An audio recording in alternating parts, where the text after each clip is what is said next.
Extrait du livre du ciel, tome 3, 2 décembre 1899. Jésus demande à Louisa: Fais-moi entendre ta voix qui réjouit mon ouïe. Conversons ensemble un peu. Je t'ai souvent parlé de la croix. Aujourd'hui, laisse-moi t'entendre m'en parler.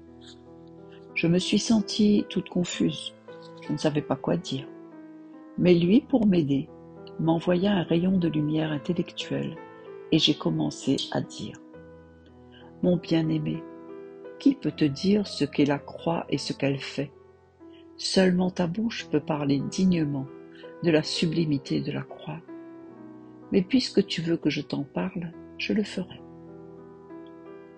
La croix soufferte par toi, Jésus-Christ, me libère de l'esclavage du démon et m'unit à la divinité par un lien indissoluble.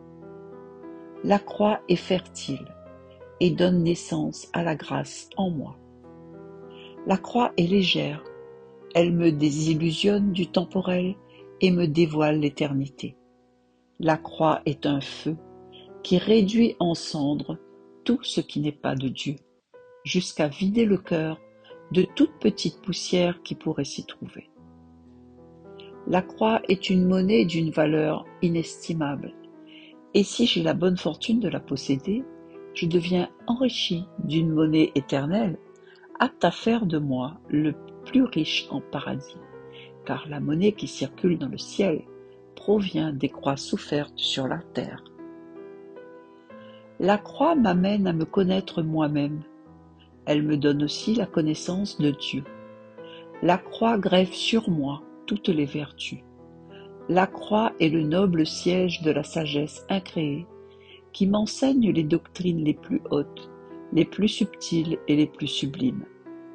Elle me dévoile les mystères les plus secrets, les choses les plus cachées, les perfections les plus parfaites, toutes choses cachées aux plus savants et aux plus sages du monde. La croix est cette eau bienfaisante qui me purifie et qui nourrit en moi les vertus. Elle les fait croître, elle me quitte après m'avoir conduite à la vie éternelle. La croix est cette céleste rosée qui préserve et embellit en moi le beau lys de la pureté. La croix nourrit l'espérance. La croix est le flambeau de la foi agissante. La croix est ce bois solide qui préserve et maintient toujours enflammé le feu de la charité. La croix est ce bois sec qui fait s'évanouir et se disperser la fumée de l'orgueil et de la vaine gloire et qui produit dans l'âme l'humble violette de l'humilité. La croix est l'arme la plus puissante pour assaillir les démons et me défendre de toutes leurs emprises.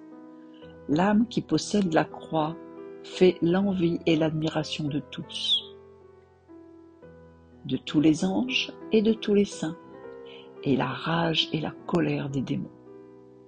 La croix est mon paradis sur terre, tel que si le paradis d'en haut est jouissance, celui d'ici-bas est souffrance. La croix est la chaîne d'or très pure qui me relie à toi, mon plus grand bien, et qui forme la plus intime union qui puisse être en me laissant me transmuer en toi, mon objet bien-aimé, jusqu'à ce que je me sente perdu en toi et que je vive de ta vie même. Après que j'eus dit cela, je ne sais si c'est un non-sens, mon aimable Jésus se réjouit grandement et pris par un transport d'amour me dit: Bravo, bravo ma bien-aimée, tu as bien parlé.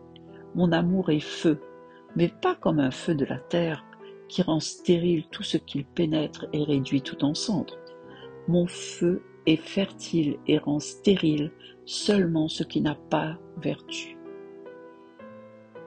À tout le reste, il donne vie. Il fait germer de belles fleurs, donnant des fruits très esquis et formant le jardin céleste le plus délicieux. La croix est si puissante, et je lui ai communiqué tant de grâce qu'elle est plus efficace que les sacrements eux-mêmes.